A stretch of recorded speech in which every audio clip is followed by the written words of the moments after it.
Good afternoon, a glorious afternoon, and warm welcome to all the dignitaries, respected seniors, and one and all present in this auditorium.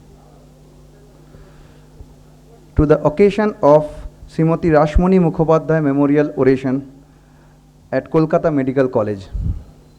On behalf of AY West Bengal, I would like to invite the dignitaries one by one on this dais. First, I would like to invite our immediate past president of AY West Bengal, Professor Haradhan Vora sir. Sir, please come to the stage. Now, I would like to invite our president-elect AY West Bengal, Professor Amitav Rai Chaudhuri sir. Sir.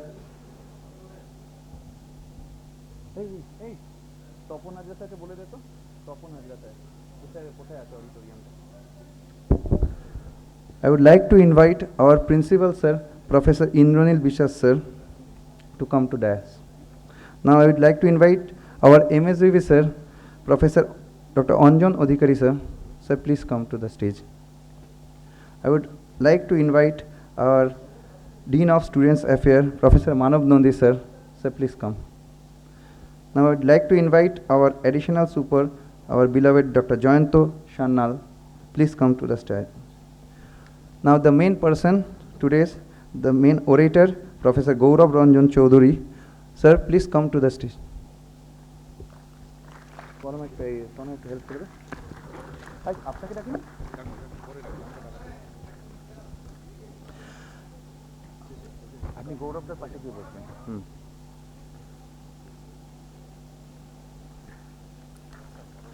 I would like to invite our HOD sir, Professor Somenanath Bandyopadhyay sir. Sir, please come to the dais. Please felicitate our President-elect, Professor Amitav Rai Chaudhuri sir.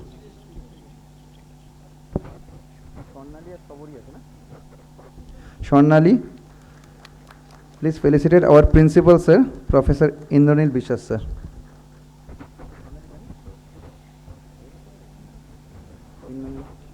Indranil sir. Chaudhuri, please felicitate our MSVV sir, Anjan Adhikari sir.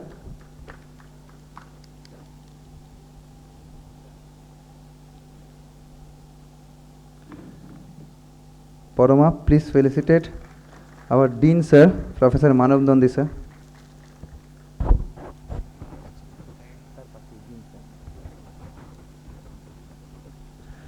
Shornali, please felicitate our additional super sir, Dr. Jayanto Shannal sir.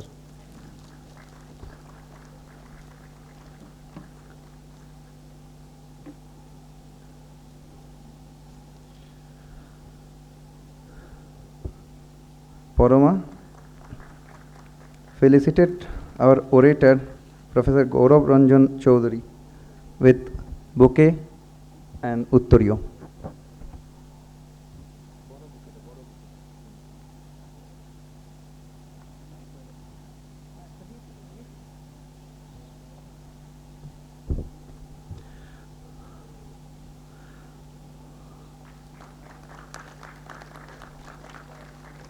Tanaya will felicitate our HOD sir, Somenanath Bandyopadhyay sir. Tanaya.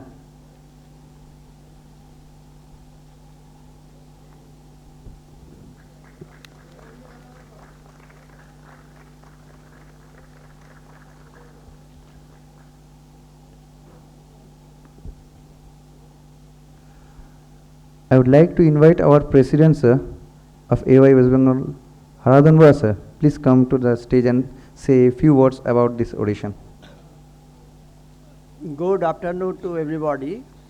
On behalf of our association, AY West Bengal, and myself express my thanks and gratitude to the Principal Medical College, MSVP sir, MC and the Dean, and HOD, ENT, Dr. Somarendranath Banerjee, and all the dignitaries present in the dais. It is my great pleasure to present such a academic meeting of AY West Bengal. This is a prestigious oration as Rasmoni Mukhopadhyay oration, which will be delivered by our beloved Dr. Professor Gaurab Ranjan Chaudhuri, Professor HOD, Plastic Surgery, Calcutta National Medical College. Late Mrs. Rasmoni Mukhopadhyay was the mother of Professor H.D. Mukhopadhyay. Dr. Mukhopadhyay was a man of high magnitude and had a greater depth of knowledge.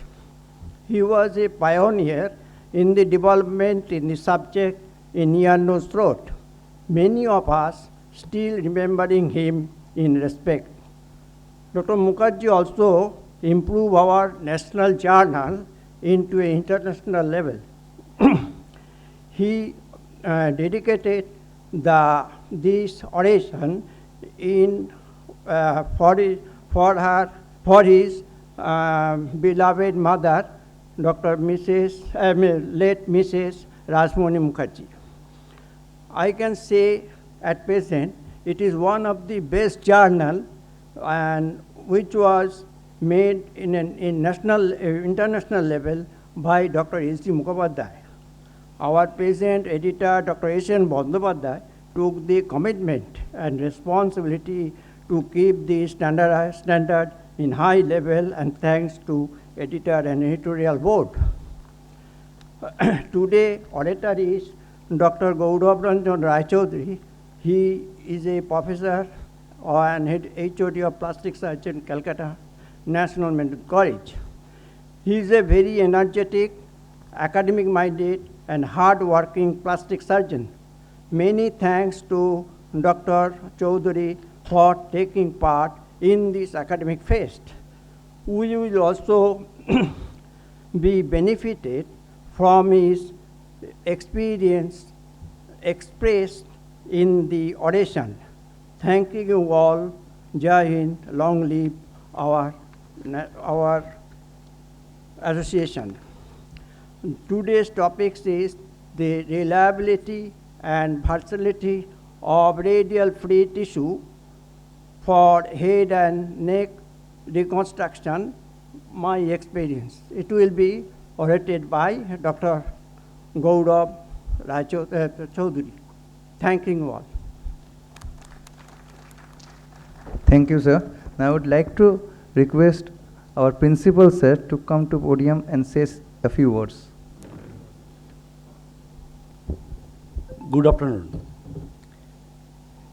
Actually, as a principal, this is the first time I am attending any program which is organized by Association of Otolaryngologists of the India, West Bengal chapter.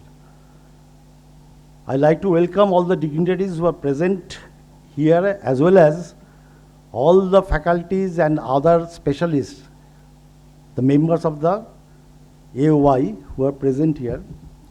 Particularly, I want to say that when we were the student of Calcutta National Medical College, at that time, from the first year up to the end, we have seen Professor H.D. Mukherjee. And he was so calm and quiet and organized the department in such a way, we always remembered him. Now, after long days in service, what I have observed that the seed which was founded by him is now so much fruitful, because in all medical colleges, our teaching faculties are so expert and we can be proud of them. In Calcutta Medical College, when I was MSVP, I have seen that our department, at that time headed by Professor Ramanuj sir, we conduct DNB consecutive 3 or 4 years. And not only that, we have organized such seminars where Professor Siddhartha Ghosh was welcome and addressed on the role of ENT surgeons in management of the pituitary, macro and microadenoma. So these are all organized. Previously, I was principal in Bankura Medical College.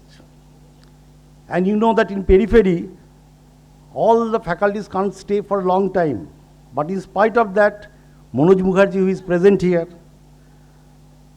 he used to do very sincere job, and ENT PG started from the last year. And in everywhere, ENT surgeons are doing so well, both academically as well as in other. Just I want to say that Health Secretary just asked me 1 month back that I have seen that your ENT department is not well equipped with the modern, all the equipments. So I have asked Professor Banerjee, please come with me, and he sanctioned all the instruments. Not only that, for temporal bone dissection, which is mandatory nowadays for all the students, the problem what we have faced, that it is very difficult to collect from the cadaver. So we proposed that one paper was published by the AIMS that they used to collect from the morgue. So we proposed and we asked the DME that you just think if you ask or give us permission, then we can collect it not only from the anatomy department but also from the forensic department. And as it is already published by the AIMS that they used to collect from that place, so there will be no medical legal issue. So in this way, all the PGTs and will be benefited, more expertise will be expected. So ultimately, the way the ENT departments is going on in patient care service as well as in teaching curriculum, I am very much hopeful, and I am sure that we all will be successful in near future. So thank you all the members of the West Bengal chapter of this Otolaryngological Association. Thank you. Thank you, sir, for your valuable speech. Now I would like to invite our MSVP sir, Ranjan sir. Please come to this podium and give your valuable speech.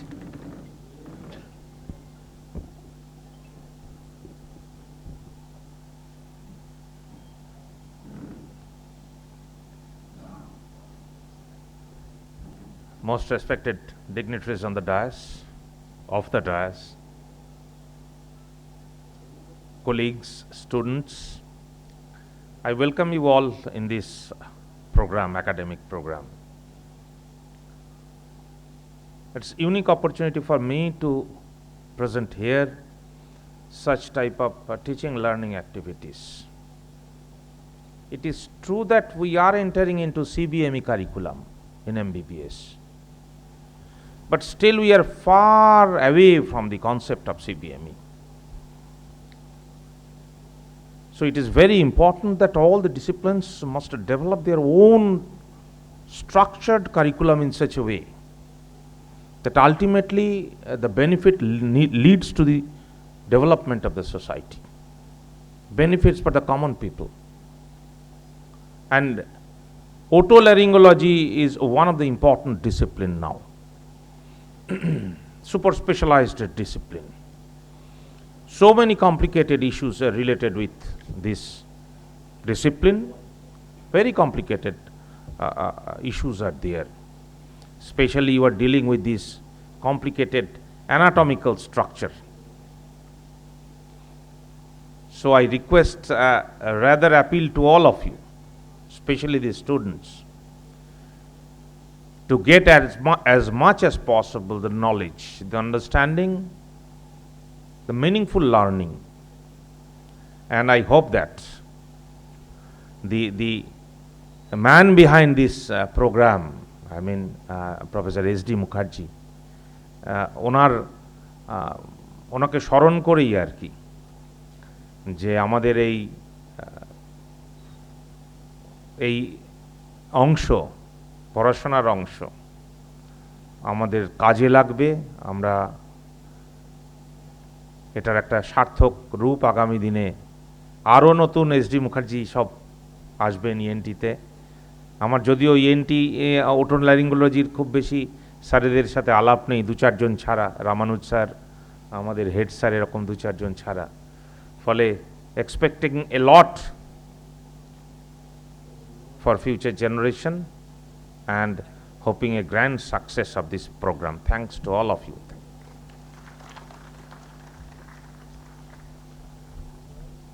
Thank you, sir.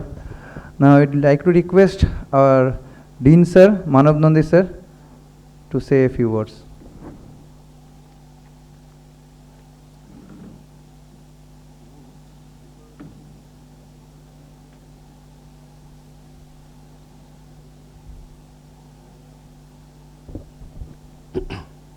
Good afternoon. Respected dignitaries on the dais, and especially Dr. Professor Ramanu Sinha, who is sitting there, and I know he worked a lot for the ENT department in this institution.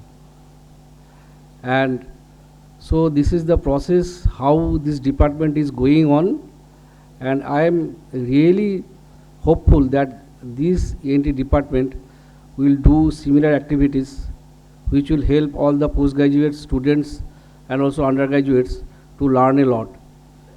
And I think this oration must be a very good thing and it will be a successful one. Thank you. Thank you, sir. I would like to invite our HOD, sir, Professor Somendranath Bandyopadhyay, to introduce our orator.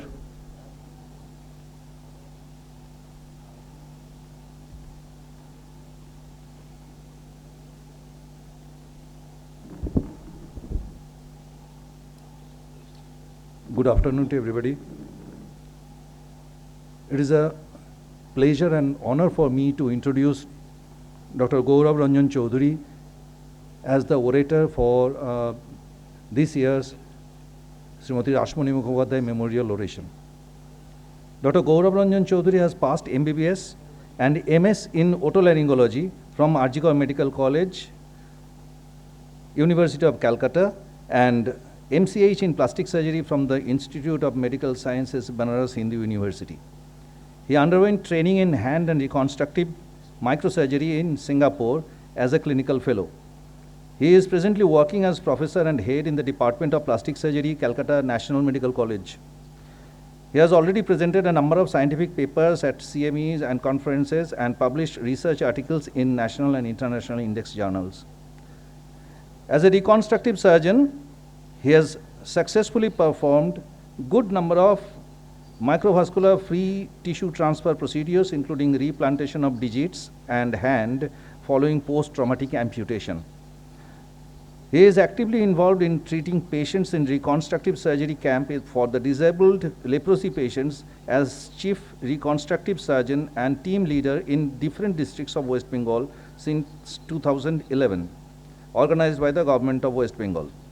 As a voluntary surgeon, he is attending plastic surgery clinic and operating patients in Students' Health Home, Kolkata since 2012, and acting as medical volunteer and surgeon in the Mission Smile for treating cleft lip and cleft palate patients since 2016.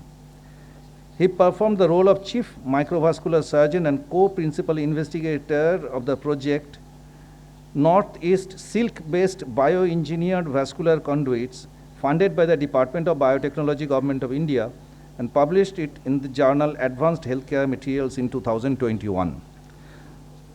So today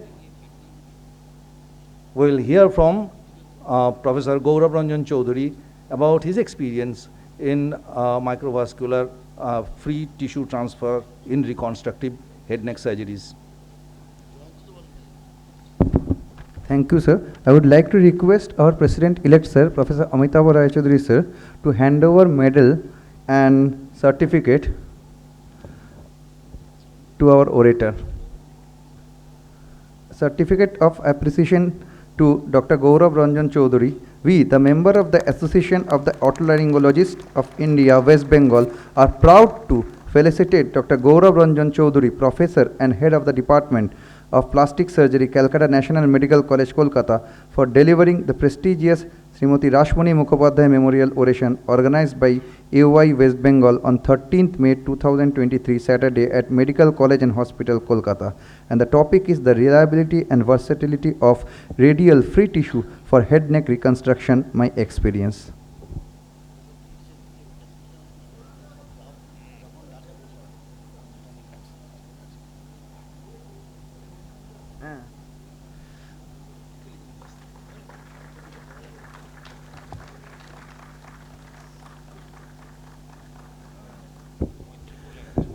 Now thank you all the dignitaries. Now we will start our oration.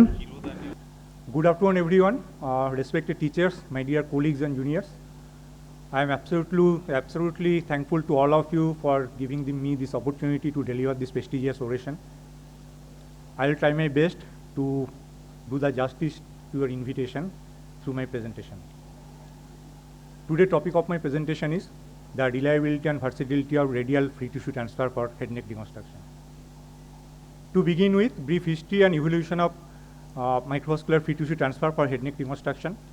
In 1950, Jacobsen and Suarez performed first microvascular anastomosis in animals. In 1976, Baker and Panjay performed first free groin flap for head neck cancer reconstruction. Year 1981 is a milestone in the history of microvascular free flap surgery. Free radial forearm flap, also known as Chinese flap or Chinese forearm flap, was first described by Young and colleagues who used it to treat post-burn neck contracture. In 1983, Schauter proposed the use of free radial forearm flap for reconstruction of oral cavity, and thereafter the flap became the most utilized technique for intraoral reconstruction. Cheng first used the flap for tongue reconstruction. The use of radial free flap as osteocutaneous composite free tissue began in 1983 with Beamer and Stock's report on total thumb reconstruction.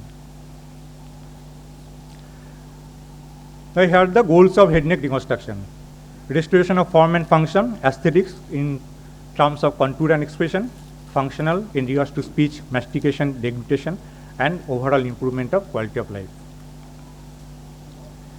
Now there are two important concepts in regards to principle of reconstructive surgery. One is reconstructive ladder and another is reconstructive elevator. The concept of reconstructive ladder was introduced by Matthews and Nahai. The surgical technique of wound management is being adopted from simple to complex as one climbs the ladder according to the requirement of the defect. The changes have been suggested in the ladder as new technique evolved for reconstruction. The concept of reconstructive elevator, relatively newer one. The elevator takes the surgeon directly to the procedures which are meant for complex reconstruction. The elevator concept usually offers microvascular free tissue transfer or free flap for reconstruction of defects. Here it is the schematic depiction of reconstructive ladder and elevator. As you can see, in reconstructive ladder, surgeon climbs one step at a time, starting from primary closure to free flap for reconstruction of a given defect according to the requirement of the defect. But in reconstructive elevator, surgeon can jump from primary closure to free flap, skipping the steps in between. But the question is, why free tissue transfer? Because before advent of free tissue transfer technique, the mainstay of head neck reconstruction was pedicle flaps, namely pectoralis major microcutaneous flaps, deltopectoral flaps, forehead flaps, etc. But the shortcomings of pedicle flaps are excessive bulk may compromise aesthetic and functional outcome, unacceptable donor site morbidity, pedicle transfer of bone with soft tissue is not always predictable in regards to vascularity, difficult to reconstruct large composite defect, and reconstruction may not be possible in single stage. Most of the time it is a two-stage reconstruction. On the other hand, advantages of free tissue transfer are numerous. Wide variety of available tissue types, not constrained by size of reach, improved vascularity and wound healing, all types of defect can be reconstructed, can be tailored according to the requirement of the defect. Defect size is of little consequence. Any dimension of defect can be reconstructed. Minimal donor site morbidity, single stage procedure, immediate reconstruction is pursued in almost every case. Tolerance to postoperative radiation is excellent and potential for sensory innervation. Now coming to the heart of my presentation, that is radial free tissue transfer or free radial forearm flap for head neck reconstruction. The radial free tissue transfer has gained tremendous popularity in the reconstructive armamentarian of plastic surgeon for head neck reconstruction since introduction by Young and Gaurab at Shenyang Military Hospital in 1981. The flap's pliability, lack of bulk, robust vascularity, and reliable anatomy make it a workhorse flap for head neck reconstruction. The radial free tissue transfer is an incredibly versatile option for head neck reconstruction when performed at the hands of experienced microvascular surgeon. Neurovascular pedicle consists of radial artery, two venicomittent cephalic vein, lateral and medial antebrachial cutaneous nerve, and it's up to 15 centimeter long. In regards to contextual surgical anatomy, the radial artery from its origin at the bifurcation of the brachial artery below the elbow crease pursues a relatively superficial course down the forearm. In the proximal forearm, it lies on the superficial surface of the pointer teres muscle just beneath the medial head of brachioradialis. More distally, it comes to lie in turn on the radial head of flexor digitorum superficialis and flexor pollicis longus muscle. The artery is always accompanied by 2 vena comittantes. Throughout its course, the radial artery gives up multiple branches and form a rich vascular plexus in the overlying deep fascia, from which perforating vessels supply the overlying skin of the volar and radiodorsal surface of the forearm. Similarly, branches also supply the periosteum of the distal half of the radius between the insertion of the pronator teres and brachioidalis muscle. This allows a segment of vascularized bone to be harvested from the radius up to 10 cm its length and 30% of the cross-sectional area for use as osteocutaneous flap. Venous drainage of flap consists of two systems, superficial and deep venous system. Superficial system consists of cephalic vein, basilic vein and medial cubital vein, and deep venous system consists of 2 vena comittantes which are valved but interconnected with one another. Here there is an important observation made by Khasab and McGregor, who demonstrated equal and adequate flow through superficial and deep venous system of forearm by occluding one or the other system in situ during flap harvest. Indications of radial free tissue in head neck reconstruction are reconstruction of intraoral defects involving buccal mucosa, floor of the mouth, tongue and palate, reconstruction of lip, nose, oropharyngx, hypopharyngx, cervical esophagus, and reconstruction of face and scalp defects. Contraindications are coagulation disorder, uncontrolled diabetes, peripheral vascular disease, unreliable Allen test, post-AV fistula, past history of any hands injury, and past history of any hand surgery. But in last 3 instances, one can comfortably harvest the flap from the contralateral forearm. Flap modifications include suprafacial flap, preserves deep fascia that provides a facial covering over the exposed tendons, promotes skin graft take, and produces aesthetically pleasing donor site. Tendopectineous flap includes palmaris longus tendon, acting as suspension sling during reconstruction of soft palate and lower lip. Adipophyseal flap can be used for augmentation of soft tissue hypoplasia of face, as in hemifacial microsomia. And osteocutaneous flap, as I mentioned earlier, includes part of radius, approximately 10 cm, with preservation of lateral intermuscular septum to the periosteum of radius, used for mixed face, periorbital, mandibular, or maxillary reconstruction. Sensate flap. With incorporation of lateral or medial anatomical cutaneous nerve, it is particularly useful for tongue reconstruction. Has been proposed to improve speech, deglutition, and airway protection. Flow-through flap, it's an important concept in reconstructive microsurgery when multiple free flaps are required for reconstruction of a large defect. The flow-through flap can be used to link sequentially to another free flap. Pre-laminated flap, specially indicated for nasal reconstruction, and it's absolutely contextual for ENT surgeons for reconstruction of the nose because it is a 3-dimensional structure.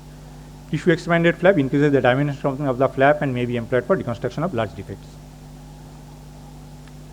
Now, key surgical considerations are preservation of paratenon to promote skin graft take over flap donor site, consider superficial flap harvest for producing aesthetically pleasing flap donor site. Because initially when we started, it was a subfacial flap dissection because it is technically much easier. But in case of superficial dissection, what happens, the surgeon is keeping a layer of fascia over the exposed tendon, and that leads to a pleasing flap graft take over flap donor site. In female patient, consider superficial venous anastomosis, and in case of children also, due to very small caliber of venicomittantes.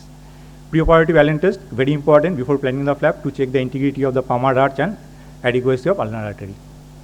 Advantages of radial forearm flap are countless. Relatively consistent anatomy, lack of extra bulk, long vascular pedicle, good caliber of the vessels, large flap can be harvested, pliability of tissue, can be used as a sensate flap, 2-team approach can be employed, minimal donor site morbidity, multiple skin island can be harvested for reconstruction of a through and through defect, can be used as composite tissue transfer, and can be used as flow-through flap in reconstruction of large defects. Minor disadvantages are flap donor site usually requires skin graft, which is aesthetically less appealing, remote chance of pathologic fracture in case of osteocutaneous flap harvest. Rarely there may be variable anesthesia or torsion of the hand, and very rarely cold intolerance of donor hand. Optimization of donor site aesthetics include preservation of paratenon, as I already mentioned, over the exposed tendon, suprafacial flap dissection, body the tendons by overshooting the deeper muscles, volar spleen to restrict movement of the flexor tendons, and negative pressure wound therapy that may improve graft take. In this series, free radial forearm flap was used for head neck reconstruction in 100 patients between 2013 and 2022. 72 male and 28 female patients were included in the study. The age of the patient ranged from 5 and 67 years. In this slide, you can see the age range. There is a 5-year-old child and 67-year-old man. Among the malignancy, most prevalent neoplasm was squamous cell carcinoma. Flap dimension range from 7 into 6 cm to 11 into 7 cm. Post-excisional defects were reconstructed with radial free tissue harvested from non-dominant hand. Total flap loss occurred in 7 cases. Re-exploration was done in 5 cases within first 24 hours. 3 of them survived successfully. For total flap loss, salvage was accomplished by a original flap, and the donor side healed uneventfully in all patients except 3 who had partial loss of skin graft and who needed regrafting.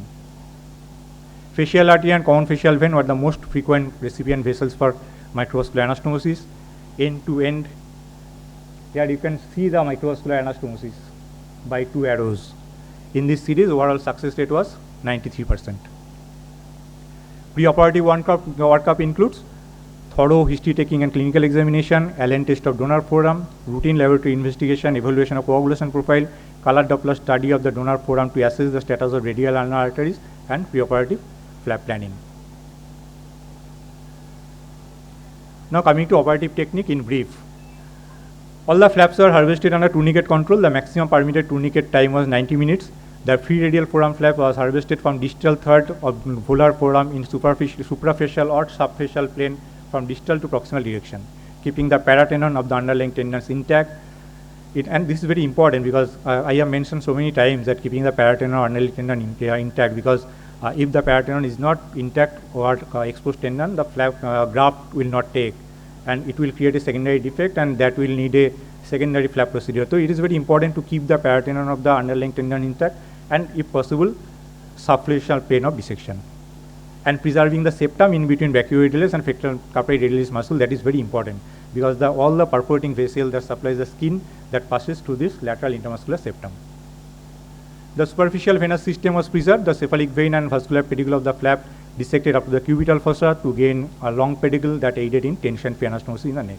One suitable recipient artery and vein were chosen and dissected at the neck. After partial flap inset with several anchoring sutures, vascular anastomosis was performed in an end-to-end manner with H0 under magnification in following order. What I do, there are 2 schools. One school they prefer to venous anastomosis first, and another school arterial anastomosis with their own reasons behind it. I personally prefer radial artery with facial artery or superior thyroid artery anastomosis first, and I usually check the venous return and I go for the venous anastomosis. Cephalic vein and/or one venicomitantis or radial artery with common facial vein or superior thyroid vein. 2 teams approach were utilized in all cases to shorten the operating time. One team harvested the flap and another team was involved in excision part. Patency of vascular anastomosis was confirmed by milking test and bleeding at the edges of the flap. Then the flap inset was completed. Flap donor side was covered with split thickness skin graft harvested from thigh. Here are the photographs of immediate postoperative appearance. The pre-radial foramen flap was used for reconstruction of the upper lip, for scalp defect, for CA carcinoma cheek with a full thickness defects of the cheek, and following right hemiglossectomy. Now coming to the representative cases. In this patient presented with a verrucous carcinoma involving right oral commissure with lateral aspect of the upper and lower lip and cheek. The patient was treated by wide local excision, neck dissection, and reconstruction defect with pre-radial foramen flap. This is the long-term postoperative appearance. This patient presented with squamous cell carcinoma involving left cheek with skin involvement. The mucosa, the skin, and the muscle full thickness involvement was there, and there was the post-excisional defect. This is the flap. We harvested a large flap for this patient, and this is the immediate postoperative appearance. This is a squamous cell carcinoma involving right lateral border of tongue, and the free radial foramen flap was used following right hemiglossectomy. And in this picture, you can see the excellent mucosalization of the flap on long term. This is an unfortunate patient who presented with a young patient presented with squamous cell carcinoma involving anterior 2/3 of the tongue, underwent subtotal glossectomy and reconstruction of defect with radial foramen flap. This is another patient who presented with squamous cell carcinoma involving left lateral border, underwent hemiglossectomy and reconstruction of the defect with radial foramen flap. And here you can see the aesthetic appearance of the flap donor site. This is an interesting case. This patient presented to us with a fistula in the neck there was a fistula in the neck with continuous pouring of saliva and discharge here for a period of 3 years. There was a history of swallowing of denture, and there was history of late removal of the denture endoscopically, and afterwards the patient developed that fistula. And he was feeding through Ryle's tube for 3 years, and his morale was absolutely down. And whenever we met the patient, we did a MR fistulogram, identified the fistula. There was a fistula tract between the neck and the cervical esophagus. And when we explored the fistula on operation table, there was a moderate size defect over the anterior wall of the cervical esophagus. And we reconstructed that. There is the flap we harvested for this patient, and this is the post-operative appearance. In the post-operative patient underwent 3 to 4 episodes of esophageal dilatation. Then we could remove the Ryle's tube, and this is the ultimate outcome. This is another interesting case. The patient presented with idiopathic necrosis of heart palate and maxillary alveolus, and we had to remove the whole maxilla, bony palate, not whole maxilla. There is the floor of the maxilla, bony palate, and maxillary alveolus. There was the defect, and we reconstruct the defect. This is a picture taken 3 years in the post-operative period, and defect was reconstructed with free radial osteocutaneous flap with the bone and soft tissue both together. This is a young patient. This is the in my series. This is one of the examples of use of free radial forearm flap for aesthetic consideration. The patient presented with a deep facial scar due to accidental acid burn in the childhood. But ideally, this is a case where the tissue expander is the ideal option for this patient. But as tissue expander is quite costly affair, we decided to go for free radial forearm flap, and this is the ultimate aesthetic appearance long term. Not that bad, I think. In this patient presented with a sinus over parotid region. Although the parotid gland was not involved, it was a post-infective chronic sinus, and after sinus excision, we reconstructed the defect with free radial forearm flap. Here we can see the appearance of the flap and the flap donor site, aesthetic appearance of flap donor site in a single slide. And she is the youngest patient in my series, a 5-year-old child who presented with a large mass over upper lip, distorting the nostril and difficulty in upper airway, and with history of on and off bleeding from the swelling. And we decided to go for wide local excision and reconstruction of the defect with free radial forearm flap. This is the post-excisional defect, and this is the appearance of the lip after 3 months post-operatively. And fortunately, the histopathological report was favorable. It was a benign epitheloid tumor. These are the post-operative outcome of the patient. The following right hemiglossectomy, right cheek, anterior two-third tongue. This is the palate, the sinus over parotid region, right hemiglossectomy, the aesthetic appearance following post-acid burn scar, and the upper lip reconstruction. Now to conclude, radial free tissue transfer provide the ideal microvascular reconstructive option for patients with defects in the head neck region. Overall patient satisfaction in regard to form and function in head neck reconstruction rates high when use this free tissue transfer technique. Head neck surgeons and plastic surgeons should regularly consider this versatile and excellent reconstructive option for a myriad of tissue defects. Thank you. Thank you so much for patient hearing.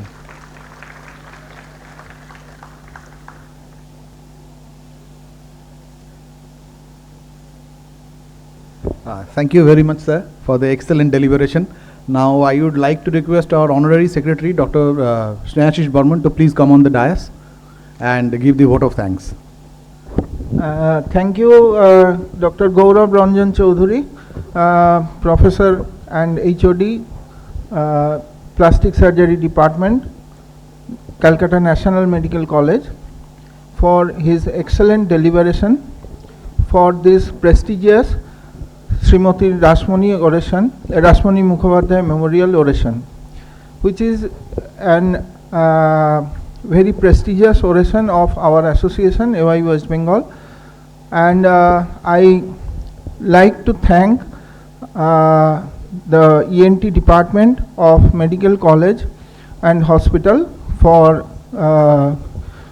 being the co-organizer of this oration, and I like to thank Principal and MSVP and Dean and Assistant Super of Medical College and Hospital for giving us the opportunity to organize the oration in this prestigious institute. And I thank CIPLA for for supporting us in this to organize this oration. And I like to thank our audiovisual technicians and all the technicians for giving their full support. And at the last, I want to thank all our members for being present to for this oration, and we will make this video of this oration live in our YouTube channel. And we there are a lot of academic programs which will be come in the coming days in this year, which are we are sending message by SMS and WhatsApp. If any member is not getting the information, please contact us. We will update their address and mobile number. Thank you all, and hope everybody got the lunch.